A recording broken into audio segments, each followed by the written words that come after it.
Hey everyone, I just thought I'd do a quick video on my Fluval Evo 13.5 gallon reef tank.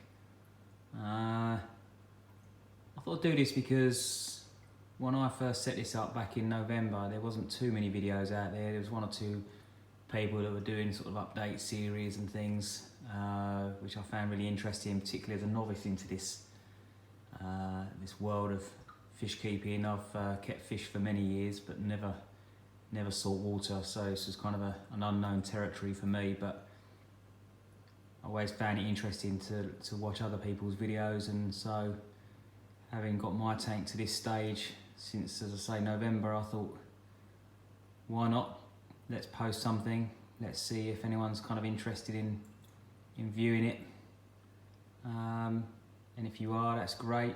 I can happily answer any questions that anyone has who's sort of new into this like I was. A lot of it is kind of learn as you go, and you certainly learn lessons as you go as well. So my local fish store where I live has been a great source of information and advice, but you kind of never really know until you kind of get going. So back to the Evo. I mean, I bought this because it was highly recommended. It's kind of a starter tank, 52 litres, including the sump space. Kind of sits nicely on my unit here in my lounge, so not too much of persuasion needed with the wife on that one. But to be honest, as good as the tank was when it arrived, it hasn't taken me long to do some modifications, most notably the AI Prime HD, which is not cheap but an absolutely fantastic light. I'm extremely happy with it.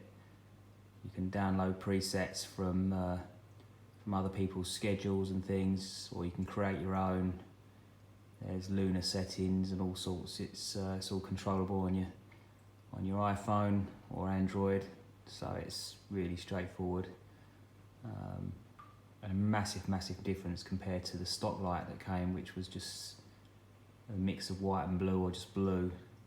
And obviously the not having the ability to turn it on and off, so I was always having to text my kids when I was at work and ask them to switch it on or off and things. So you know, not ideal when you're looking to go away for a couple of days or whatever.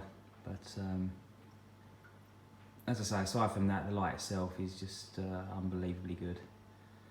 A couple of other things I've done. I think like most people, you have to add the all-important flow into the tank, so I've added the wave maker in that top left corner there to complement the existing stock return pump, which is okay as long as you keep it maintained.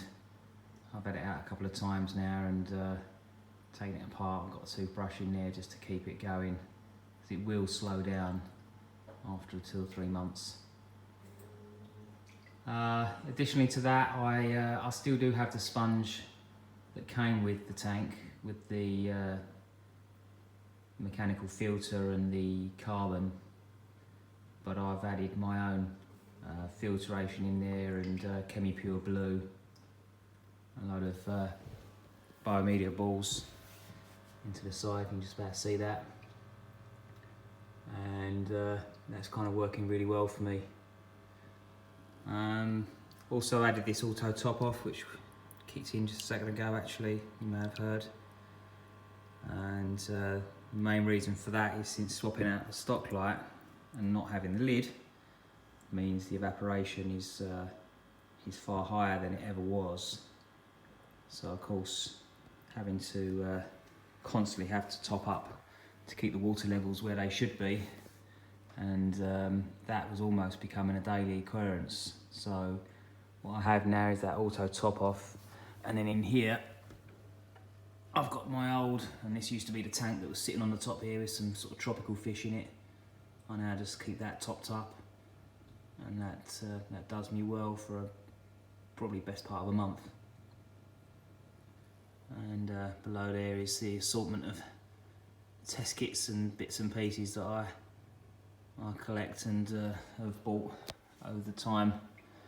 So actually look at the tank itself. That's Carib Sea live rock, or it's not live, but it's the sort of the purpley coloured fake rock, if you like, with a good colour on it. I bought way too much for this tank. I've got loads of it left, which I can't get rid of, but I kind of settled on that scape in the end. As most people do, you buy a couple of clownfish. I bought these two as little baby ones from my local fish store. They're doing really well. I've also got a little cardinal there that's just nipped into view. Very peaceful fish, and not planning on getting any other fish aside from those. Do have a cleaner shrimp, as well as some other clean-up crew in there that are assisting with the algae and bits and pieces, which again I'd highly recommend. In terms of the coral, I've got a couple of bits of GSP in here. One that I've stuck to the side of the tank up there. I've not had that long, so that's still sort of settling in. This bit here, my local fish store gave that to me free of charge, funnily enough, and that's doing amazingly well. And I've read all the comments about not putting it on the rock or whatever, but I'm quite happy to do that. It's not spreading too far at the moment, but we'll sort of assess that as it goes. Pulsing Xenia coral again. Heard mixed views on this, but in the fact that it can spread quite rapidly and grow quite quickly.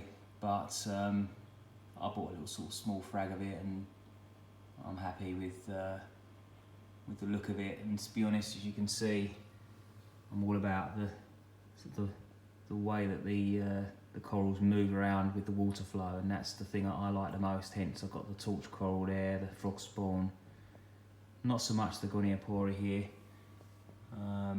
Doesn't like too much directly on it in terms of flow, but you can see that moving nicely, as is the GSP and the pulse and the torch, of course.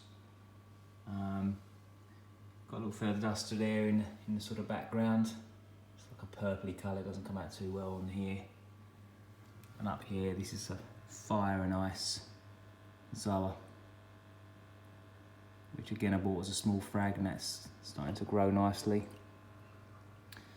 And then this, which I got at the weekend, my local fish store, went in to buy a couple of things and walked out £70 lighter, having bought this tube.anename, which is probably not coming out too great on this video on my iPhone, but it is like a pink luminous colour, and it's absolutely fantastic. It's exactly what I wanted.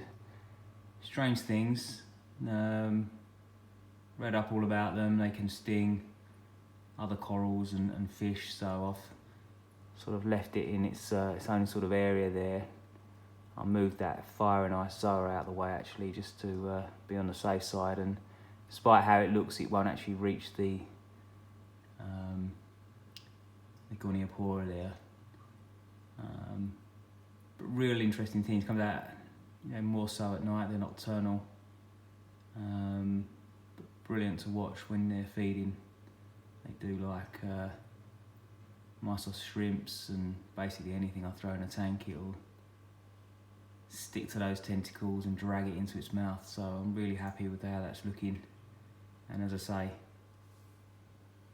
for me, I wanted a lot of movement in my tank, hence why I've gone for these types of corals. I'm probably pushing this to the max now with what I've put in here, and really want to sort of let this whole thing sort of settle down.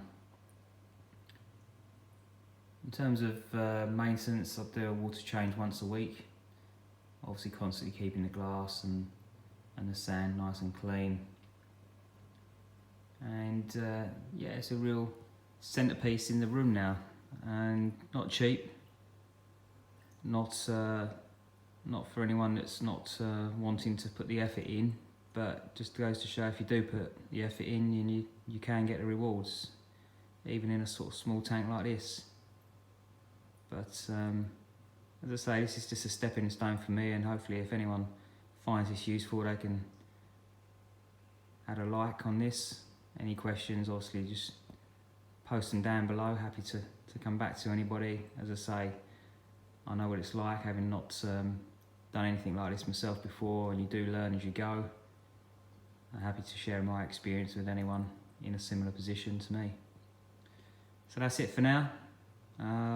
Depending on how many views and bits and pieces as it goes, then I'll maybe upload some more in a week or so's time as things sort of develop from here. All I'll say is thanks for watching. Enjoy the hobby. See you again. Bye bye.